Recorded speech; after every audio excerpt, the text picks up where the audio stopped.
What's up, everybody? I'm Najee Adams. And I'm Hunter Jacobs. And you're listening to the Hoop Ball Nets podcast.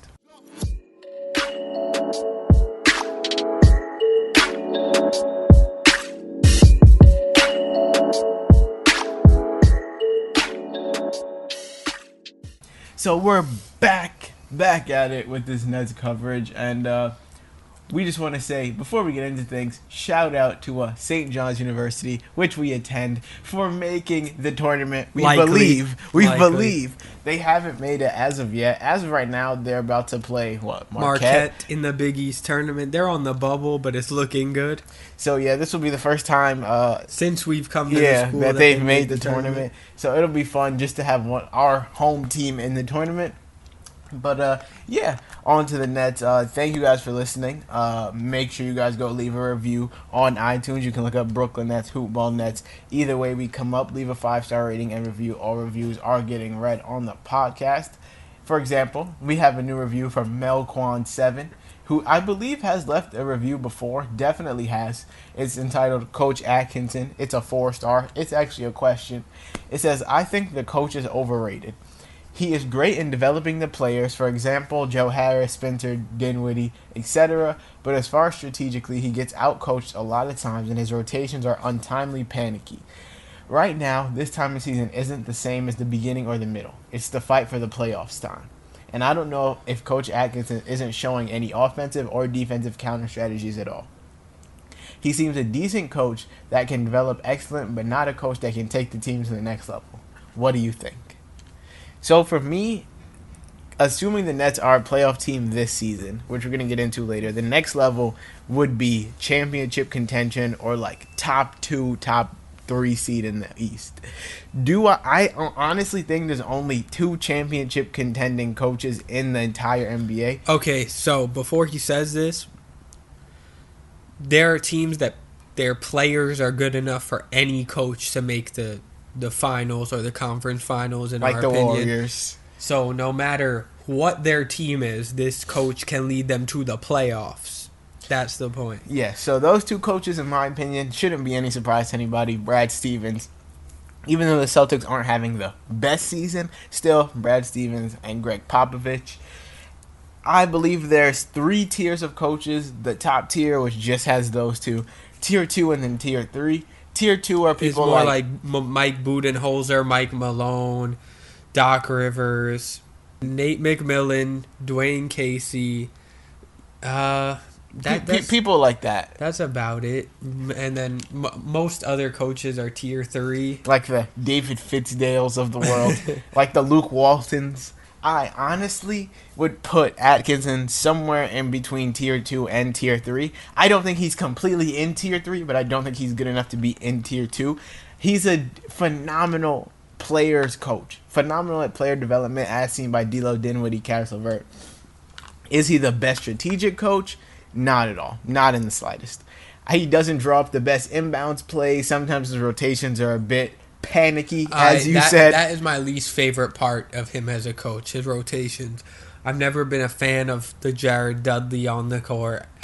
I've never been a fan of him benching D'Lo for the last 9 minutes of the game. He has stopped that more as of late, but we might see him fall back to that now that the team is fully healthy. So we'll see. I mean, he can improve as a coach too. Coaches do improve as they gain experience, so as his players develop and the talent gets better, he might get better, so we'll see. To answer your question, do I see Kenny Atkinson taking the team to the next level?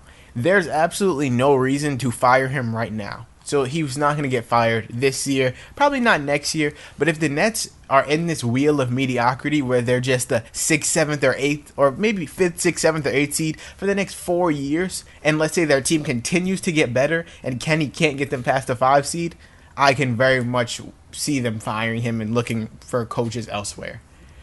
With that being said, I want to give a shout out to Hawaiian Isles Kona Coffee Company for sponsoring not only this podcast, but every other Hoop Ball podcast. Make sure you guys go check them out on Twitter at Hi Kona Coffee, Kona with a K, or you can look them up on Amazon. Amazing coffee, perfect for any type of situation.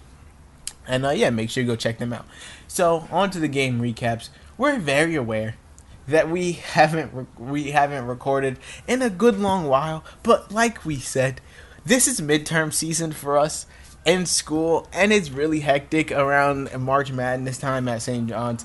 So, especially since we're about to make the tournament, so we honestly just haven't had the time. But we're here, we're back, we're dedicated, and we're gonna cover the Nets' last 4 games against the Mavs, the Cavs, the Hawks, and the Pistons. Oh no, the Nets' last 5 games: the Mavs, the Cavs, the Hawks, the Pistons, and the Thunder. They are 4-1 in that time. And yeah, we're gonna start with the Mavs. So they blew out the Mavs on Monday, March 4th, 127-88. The most notable thing from this game was Joe Harris putting Luka Doncic on the ground with a hesitation move. That hezzy was crazy, and like I love how when people get dropped, they try and play it off, like, but like everyone knows when you get dropped that it's a traumatizing experience. Nah, this was probably the Nets' best game of the season. The way they played, they dominated the entire game. They had a 44-point lead in the fourth quarter at one point. Like that's absolutely insane. It was only tied 3 times. It was 4 lead changes. Those all came in the beginning of the game. And then the Nets basically just pulled away. They ended up shooting 56.5% from the field, 41.5% from the three-point line, and the Mavs ended up shooting 35% from the field and 26.7% from the three-point line. Turnovers were tied 13-13, and the Nets definitely out-rebounded them by 12, 48-36. On to the box score. I feel like with the Mavs, it's a pretty easy formula to stop them. Shut down Luka Doncic, you win the game. And this is completely unrelated, but over the last month, Trae Young has been their Rookie of the Year. That's just my thought. We didn't talk about this specifically, but I remember you saying that a while ago. Would I agree? I would. The Hawks have been winning, and he's been averaging over 25 points. So, do I think he's gonna win it? Not a chance. No, he's not gonna win. Not a chance. He doesn't have a single. He started chance. up too late, but I do believe that he can be the second best player in the class behind Doncic, or even the best if it comes to it. But yeah, I believe that the best 3 players in this class are gonna be Doncic, Young, Ayton. And don't sleep on Mitchell Robinson. I actually think Mitchell Robinson is super nice. I think he's going to be the best shot blocker in basketball. I think Jaren Jackson is super nice on the Grizzlies. He's good. Bagley's also good. Bagley's slept on. Ayton is good, but if he doesn't work on his defense, he'll be stuck in a Jahlil Okafor type of life. So he's going to have to learn some defensive fundamentals. True. But yes, back to the Mavericks game against the Nets. Like I said, you shut down Luka, you basically win the game. Luka was 6 of 16 from the field. He only committed 2 turnovers, but he went 3 of 7 from the three-point line, 1 of 4 from the free throw line. He's been struggling with free throws lately. The other night, he went 1 for 9 from the from the free throw line, which is out of the ordinary for him. But hey, usually rookies hit a rookie wall sometime past the All-Star break, so this is probably just his. He finished with 16 points, 6 rebounds and 1 assist, 2 blocks and a steal. Jalen Brunson, the former Villanova guard, definitely has come on as of late. He finished this game with 10 points on 4 or 5 shooting, 3 rebounds, 1 assist, 19 minutes, 4 or 5 from the field. Dwight Powell, he's also been eating lately. 20 points in 32 minutes. He added 6 rebounds and 6 assists. And then that's really it. Tim Hardaway Jr., as much as he tries, he's not that good. He went 3 of 11 from the field. He's much more... When he gets hot, he's good. If he's not on fire, he's pretty useless. Great sign in this game is Devin Harris didn't light them up again. That's very true. Or Courtney Lee. But, and Dirk, as sad as it is, he's just out of his prime.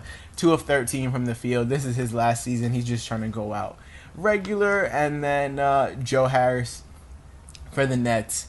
He dropped off Luka, scored 11 points, 5 of 7 from the field, doing Joe Harris things, old reliable. He didn't put up a ton of points, but he's very efficient in the shots that he did take. Rodions Kurucs, 24 minutes, 19 points, 7 of 12 from the field, 6 rebounds, 1 assist, started at the 4, which we're going to get into later. And the bench really carried this game. The combo of Dinwiddie, LeVert, Carroll off the bench had a combined 56 points. So yeah, between the 3 of them. The Nets honestly have one of the best benches in the NBA when it comes to on-court production and off-court production. They're definitely the most energetic, lively group on the bench of any NBA team. If you far. saw the dance they had on the bench the other night after they have a simple Dinwiddie They jumper. have a ton of dancing. They have like the 6'9", like Yeah, that that's dance. the dance I was talking about the other day. That's amazing, and they do it every time without flaw. So, yeah, like we said, the Nets have an amazing bench. Jared Allen, 8 points, 4 or 5 from the field, 4 rebounds, started at center, only played 20 minutes. And then Allen Crabbe didn't play so well, 8 points, 3 of 7 from the field. And D'Lo, he's been in a big slump lately. He's only shooting like 36% from the field over their last 5 games. This game, he was 6 of 13 from the field with 13 points in only 21 minutes. 1 of 6 from the three-point line. He did add 11 assists and only had 2 turnovers, so that's good to see. And then on the bench, like Hunter said, Dinwiddie, Carroll, and LeVert, all 8. Dinwiddie had 16 points on 6 of 8 shooting. Carroll had 22 points of 7 of 9 shooting. And Caris LeVert had 18 on 5 of 11 with 5 rebounds and 5 assists. This was one of LeVert's best games since coming back. Easily. And after this game, Kenny Atkinson was asked about LeVert staying on the bench, and he actually said that he wants to pair up D'Lo and Crabbe and pair up Dinwiddie and LeVert. So it seems like the long-term thing is going to be Dinwiddie, LeVert, Carroll off the bench, which might actually work out better, but that kind of leaves D'Lo with the worst of the group. It makes sense because if D'Lo is your best player, he's supposed to make other players better. And he's more of a playmaker than Dinwiddie or LeVert. So it's be better to surround him with people that can shoot the ball pretty efficiently. And everyone in the starting lineup can. So with the exception of Jared Allen, of course. But him and Jared Allen have great chemistry in the pick and roll game. So it makes sense to leave D'Lo out there with the starters and have LeVert, Dinwiddie, and Carroll come off the bench to provide some firepower. On to the game versus the Cavs. This was a close one, but the Nets managed to pull this one out 113-107. It was by no means a blowout like the Mavericks game we just talked about. The Nets did shoot 47% from the field, though, while shooting 36.4% from the three-point line. They held the Cavs to 40.2% shooting and 42.1% shooting from the three-point line. They won the turnover battle and won the rebound battle 50-47. And, on to the box score. Start with Cleveland. Kevin Love, 24 points, 5 of 11 from the field. He went 10 of 11 from the free throw line, added 16 rebounds, 4 assists. Larry Nance Jr., 32 minutes, 17 points, 6 of 10 from the field, 10 rebounds, 3 assists, 4 steals from Larry Nance Jr. And then the rest, It's funny because Larry Nance, Kevin Love, and Sexton is not a bad core of players. It's just that they don't have a lot around them other than Jordan Clarkson, who's their leading scorer on the season. Exactly. And then Colin Sexton added 12 points on 4 of 13 from the field, had 5 assists, 3 turnovers. David Nwaba, the star of this game, 22 points on 9 of 13 shooting. That's really it, though. Yeah, he was really only in the game for scoring, didn't do much else. And then that's really it on the Cleveland Cavaliers side of things. On to our Nets. Another crazy game from Spencer Dinwiddie. Him and D'Angelo combined for 53 points. There we go, 53 points. On 19 of 41 shooting. This was one of D'Lo's better games in his last 5, but he still only went 9 of 20. And he also had 5 turnovers. So there's that. Dinwiddie, 30 minutes, 28 points, 10 of 21 from the field, 4 rebounds, 5 assists. 1 turnover and 3 triples. Yes. Caris LeVert, 20 minutes, 14 points, 5 of 12 from the field off the bench once again. Let's not forget Ed Davis with his 12 rebounds, 2 of them being offensive. And then and the buddy for D'Lo, Allen Crabbe, had a whole 4 points on 2 of 6 shooting, missed all 3 of his threes. Rodions Kurucs started at the power forward again this game, 28 minutes, 10 points on 4 of 7 shooting, 7 rebounds, and 1 assist. And lastly, D'Lo, 32 minutes, tied for a team high with Joe Harris. He had 25 points on 9 of 20 from the field. He knocked down 4 of 8 triples, and then had 4 rebounds, 5 assists, and 5 turnovers, but added 3 steals in the process. He's got to get the turnovers down, but overall, the Nets won, so we can't be too mad about it. On to their game versus the Atlanta Hawks, another close one. Only won by 2 points. It was neck and neck down the wire. And, the stats were pretty identical. Nets shot 34.1% from the three-point line. The Hawks shot 37.1% from the field and 19.5% from the three-point line. Had the Hawks knocked down more threes, they went 8 of 41. I feel like they would have won The this Nets game. took 54 free throws. Yes, the Nets took 54 free throws, which is absolutely insane. We'll start with the Nets. And to make it worse, they only made 33, which is 61%. So Jared Allen took 16. Allen Crabbe took 7, D'Lo took 5, Dinwiddie took 8, Ed Davis took 6. They took a lot of free throws this game, and Rodions Kurucs started yet again. 20 minutes, had 16 points on 5 of 7 shooting with 6 rebounds. Great game from him. Jared Allen, he had 20 and 12, 2 assists and a block on 5 of 6 shooting. Allen Crabbe didn't play too well. He was only 1 of 7 from 3, 2 of 11 from the field, but he went 5 of 7 from the free throw line. And then D'Lo, back to his bad shooting ways, 6 of 23 D'Lo from the special. field. Yeah, 31 minutes, 6 of 23 from the field, 3 of 12 from the three-point line. Only had 18 points and 6 assists. Karis LeVert also had a D'Lo special. Yeah, 2 points on 1 of 6 shooting, 5 rebounds, and then Spencer Dinwiddie. It was his ugliest game since being paired with Dinwiddie.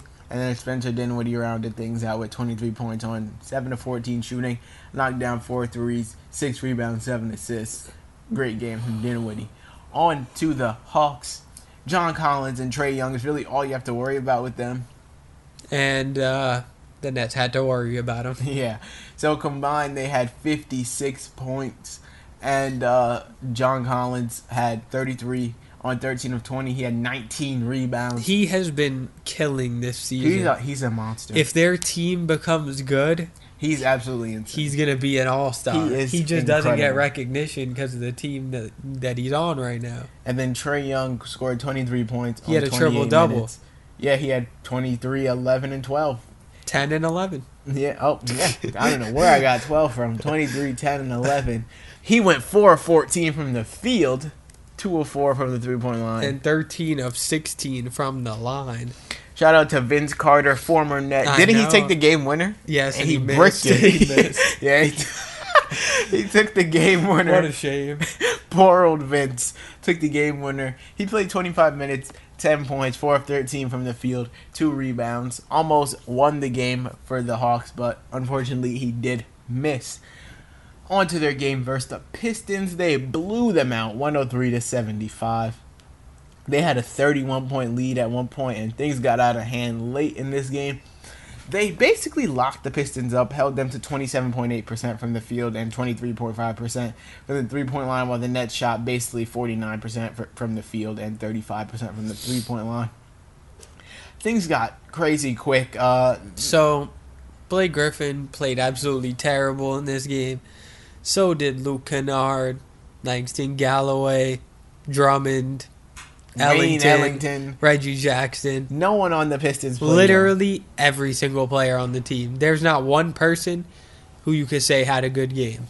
The person that had the best field goal percentage was Bruce Brown, and he was 2 of 4 from the field.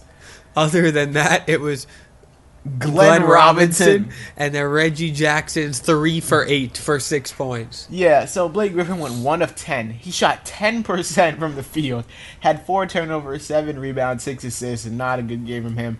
Andre Drummond had 13 and 20. He had 9 offensive rebounds, which is absolutely insane, but in the end, it didn't really mean much. We're going to get on from that garbage on to the Nets. Jared Allen. The Nets didn't really play that well either. They just played better than the Pistons. So, Jared Allen, 11 points, 5 of 6 shooting. Rodions Kurucs, 13, 6 of 8 shooting. Allen Crabbe had 14 and 10. D'Lo, 5 of 13, another D'Lo special in 24 minutes, 11 points, 7 assists, and 4 turnovers. Spencer Dinwiddie had a team-high 19 points on 5 of 11 shooting, 7 of 7 from the free throw line, added 9 rebounds, and added 2 rebounds. Ed Davis had the 9 rebounds. And then Karis, 6 of 13, another D'Lo special for him as well. So, in all the games we've covered, out of the 4 thus far, 3 of them, the Dinwiddie-LeVert pairing has outscored the Crabbe-D'Lo pairing. So, clearly the bench is carrying a lot of the scoring load. And I did tell Najee that I believe that D'Lo's days of carrying for the rest of this season will be over now that the team is fully healthy.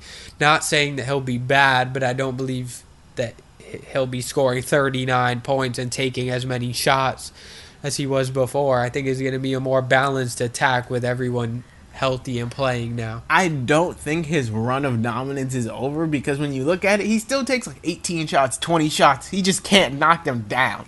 So if he was hitting 50% of his shots, he'd still be scoring 20 to 25 points per game. Yes, but Dinwiddie is scoring 20 to 25 yeah, he's just points more efficient per right game. now. D'Lo's just in a slump. Just give him a couple games. But I don't think he'll be carrying. I don't think it's going to be a clear give him the ball, game over anymore. Yeah, it shouldn't be like that because the Nets are a young team and a lot of people need to develop. But I think it's very well clear. I think it's very well known that D'Lo's their best player. And I do think... he is still their best player, but I don't think he's going to have to carry anymore. I think more teams are locking on to, let's stop D'Lo and let the rest of the Nets do whatever they want to do, which they haven't quite adjusted to yet. I mean, they're 4-1 in their last couple games, but the loss against the Thunder was basically a complete and utter meltdown.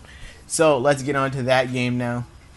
Their only lost game, the only game they lost out of the ones we're going to talk about, the last game we're going to speak about, the Thunder beat the Nets 108-96. And the Nets dominated the first half, the Thunder dominated the second half. Yeah, like I said, it was a meltdown. They lost the turnover battle. They allowed the Thunder to shoot 42.7% from the field. The shooting was very similar all around. It was just a meltdown at the end. They got out-rebounded, they lost the turnover battle, and they basically just couldn't guard any of OKC stars. So Russell Westbrook, 35 minutes, 31 points on 12 of 23 shooting. He had another triple-double, 31, 12, and 11 with only 5 turnovers. And Paul George had 25 on 9 of 18 shooting. And this was really Paul George's break. He was in a slump for a while. He was shooting like 25% from the field, but he broke out in this game, 9 of 18 from the field, 9 rebounds, 3 assists, 2 steals, 2 blocks, 25 points. And they basically just had no answer for their stars, which kind of sucks for the Nets because that's something that they've been overcoming all season. Well, the Thunder, I pegged them as the second best team in the West. That's my opinion. Their defense is on another level. They are the best defensive team in the NBA as far as I'm concerned.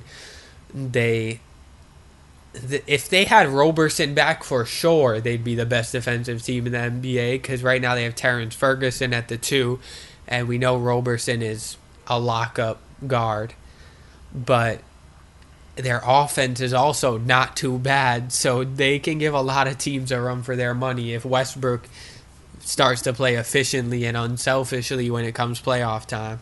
I agree. I think the Thunder are definitely better than the Rockets. The only team better than them in the West is probably the Warriors. And it's basically the Warriors versus whoever wants to make it to the Western Conference Finals in their place. So, the D'Lo had 14 points on 6 of 18 shooting. He had another D'Lo special. He's in 4 a big rebounds, 7 LeVert assists. had another one too. Yeah, they're both not playing too well. Spencer Dinwiddie was carrying, but Again. he didn't have much help. He had 25 points in 27 minutes on 8 of 17 shooting, 7 of 10 from the free throw line with 5 rebounds and 2 assists, and only 2 other players scored in double digits. Okay, so put it this way. There were 9 players who scored, and 6 of them had between 6 and 8 points. So, with that being said, yeah, Spencer Dinwiddie got absolutely no help, especially not in the second half, and the Thunder just kind of pulled away with this one. So, with all the games wrapped up, and D'Lo being in this slump, which he couldn't have hit at a worse time, we're going to talk about why later, we wanted to talk about what he's worth this offseason. So, if you think about it right now, D'Lo is averaging 20.2 points, 6.8 assists, and 3.6 rebounds on 43% shooting and 36% shooting from the three-point line. So he's only 22 years old. He's only 23 years old. So it's great stats for a 23-year-old player who still has so much more room to grow. So if you think about it, last offseason, Devin Booker, one of D'Angelo Russell's very close friends, he signed a 5-year, $158 million max last July. So let's say D'Lo's slightly worse than Devin Booker. he means a ton to the Nets. So let's say that makes up the lack of skill that D'Lo has compared to Booker. And honestly, I think D'Angelo Russell is better than Devin Booker, but a lot of people don't view it that way. So the Nets can offer him the max the Nets can give him is the same exact thing: 5 years, $158 million. The max another team can give him is 5 years, $117 million.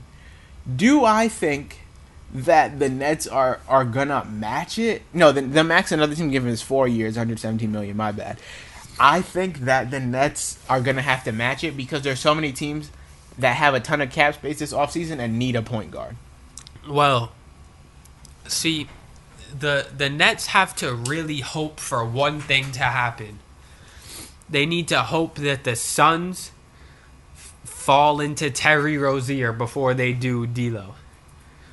Because if it becomes possible that the Celtics don't match more than the possibility that the Nets don't match, you could see the Suns, who've already been linked to Terry Rozier, go after him, wind up paying him $15+ million based off of his potential that we've seen in the playoffs. So, a Western Conference executive said that D'Lo is going to get close to the max. Probably the Suns executive, but And an Eastern Conference executive said that he's worth around $20 million annually. Now, I honestly think the Nets should just, because let's say a lot of people are saying the Nets are going to get Kyrie and then have to ditch D'Lo. It doesn't look like Kyrie's leaving right now. He's very flip-flop with his opinions on whether or not he's staying or going. I do think Kyrie is going to stay with the Yeah, Celtics. I honestly think he's going to stay. But if you asked me 2 weeks ago, I'd say he was going to go to the Knicks. So I honestly can't give you a completely rock-solid answer, but as of right now, I think he stays. So, and if you think about it, D'Angelo there's a list of, he's very historically good for his age. So here's a list of players that have averaged 20 points, 6 assists, and 2 3-pointers per game before the age of 25. Steph, Harden, Baron Davis, Gilbert Arenas, Damian Lillard, Devin Booker, and D'Angelo Russell.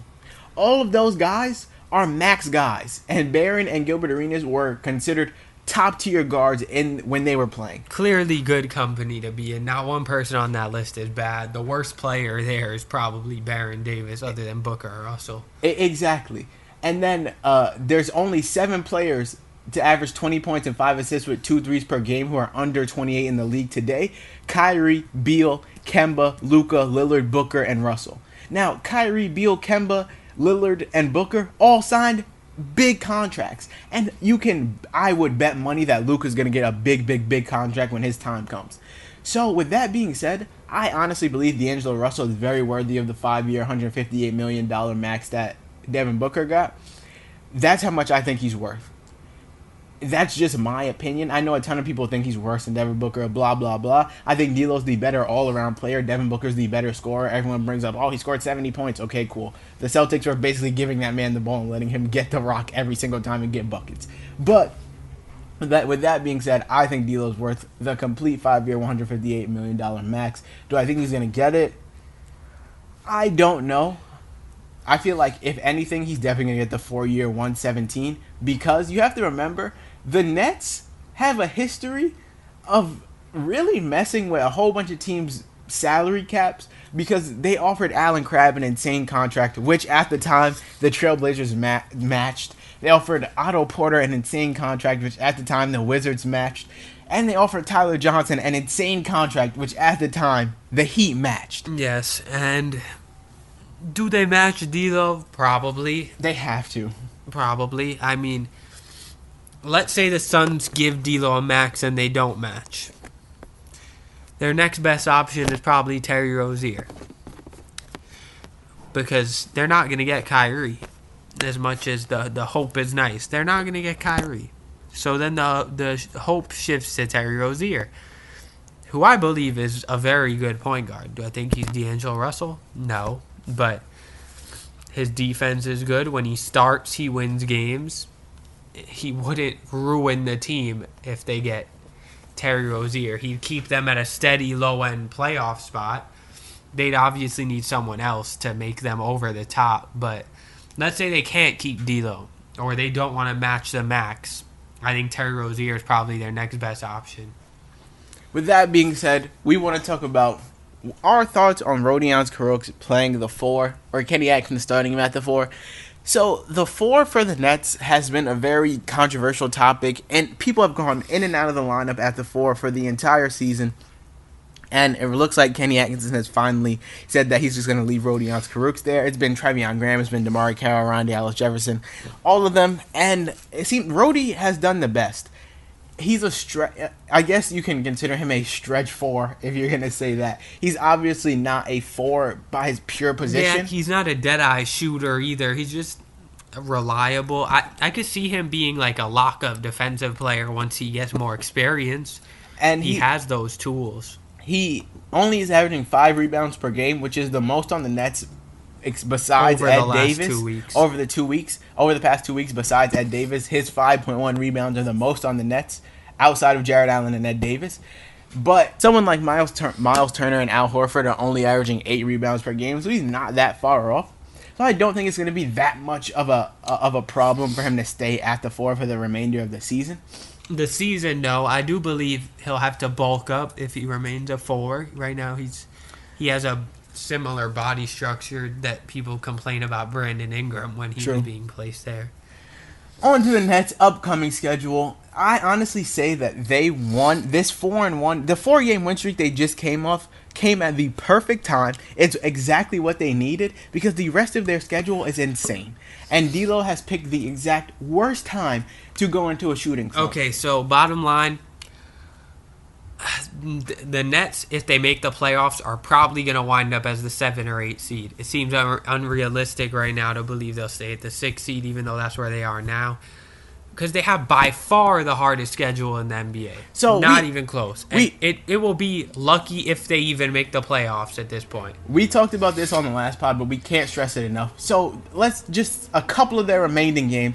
The Jazz, the Blazers, the Sixers, the Celtics, the Bucks, the Raptors, the Bucks, the Pacers. Those were all consecutive to teams in the East, by the way. Exactly. And the Nets are the 6th seed right now, sitting at 36 and 34. Their main hope is that the Raptors are locked into the 2 seed, can't get 1, can't drop to 3, so that they don't play Kawhi. Or that they hope the Bucks rest Giannis. And that the Bucks have 1, so then they rest somebody for load management. And that the Pacers clinch the 5 seed and... Who are they resting? They don't have anyone Turner, to rest. I guess, but... Their hope is that they run into these teams after they've clinched already or things have been settled. Although the 3 to 5 in the East, it looks like it's going to be very up and down. So we'll see. So the Nets are only half a game ahead of the Pistons for the 7th seed and 2.5 games ahead of the Heat for the 8th seed. Now, according to Tankathon.com, the Nets have the toughest remaining schedule of all 30 teams in the league. They have 12 games left. They played the Bucks twice, the Raptors, the Sixers. We just went over this. And the only 2 easy opponents they have are the Lakers, who have LeBron James. And the Heat, who are in the playoffs in the East. Exactly. So the Pistons schedule, they're 13th. So they have a decently hard schedule, but they do play the Knicks, Suns, Cavs, Grizzlies, Hornets, and Magic.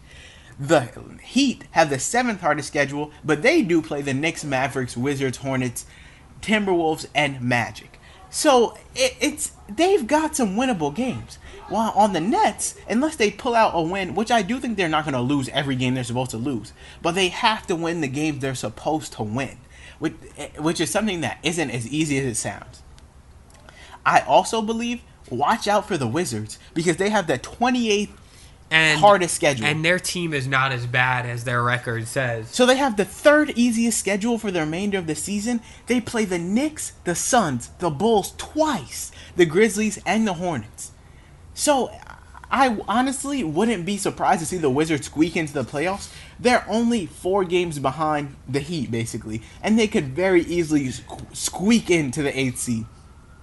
So the Nets are really going to have to step it up down the stretch of the season if they want to clinch their playoff position. finally, we want to hit the Brooklyn Brawler of the Week since there hasn't been one in a while. And we're going to go ahead and say that the Brooklyn Brawler of the Week is, drum roll please, Obviously Spencer Dinwiddie. Definitely Spencer Dinwiddie. 25.8 minutes over the past 7 games, 19.4 points, which is the most on the entire team. 1.9 triples, 2.9 rebounds, 4.1 assists, 46% shooting, attempting 13.7 shots and only averaging 2.1 turnovers.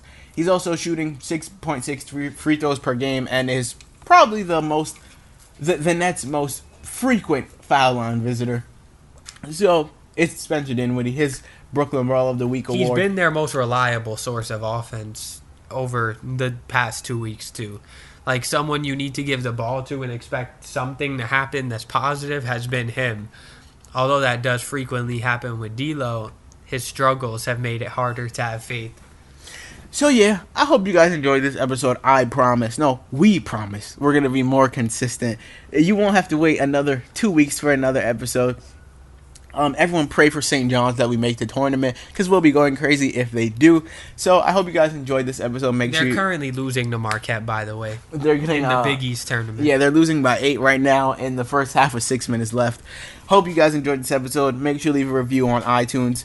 5-star rating review, please, please, please, is getting read on the podcast. Make sure you go follow us on Twitter at HoopBallNets. You can follow us individually if you want. I'm at Najee Adams _ if you don't know how to spell Najee, it's Najee Adams _ Hunter's at Hunter _ JKR on Twitter. And yeah, hope you guys enjoyed this episode. We'll see you all next time.